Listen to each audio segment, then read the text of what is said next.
আপনার মোবাইল নাম্বারে মোট কয়টি জিমেইল আইডি খোলা আছে খুব সহজে দেখতে পারবেন।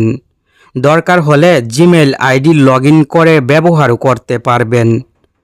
আপনার সিমের নাম্বারে কয়টি জিমেইল আইডি খোলা আছে দেখার জন্য মোবাইল থেকে এই জিমেইল অ্যাপটি ওপেন করবেন। মোবাইলে যে জিমেইল আইডি লগ ইন আছে সেই জিমেইল আইডির লোগো উপরের দিকে থাকবে, এই লোগোতে ক্লিক করবেন। এই আইকনে ক্লিক করে অ্যাড অ্যানাদার অ্যাকাউন্টে ক্লিক করবেন। প্লাস আইকনের অ্যাড অ্যানাদার অ্যাকাউন্টে ক্লিক করবেন।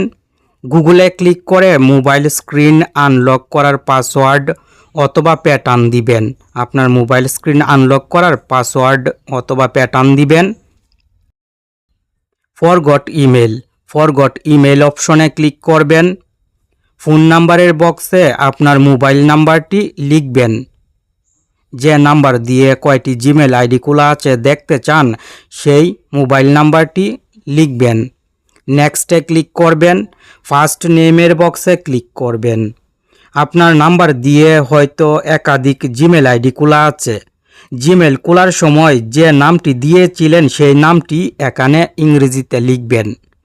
আপনার নামটি ইংরেজিতে লিখে নেক্সটে ক্লিক করবেন। অপেক্ষা করবেন।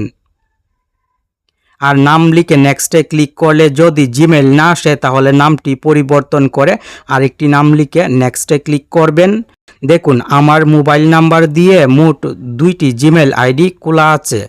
আপনার মোবাইল নাম্বার দিয়ে কয়টি জিমেইল আইডি খোলা আছে এখান থেকে দেখে নিতে পারবেন। জিমেইল আইডি লগ ইন করার দরকার হলে জিমেইল আইডির উপরে ক্লিক করে পাসওয়ার্ড দিয়ে জিমেইল আইডি লগ ইন করতে পারবেন। আশা করি এখনই আপনার মোবাইল নাম্বার দিয়ে মোট কয়টি জিমেইল আইডি খোলা হয়েছে দেখে নেবেন।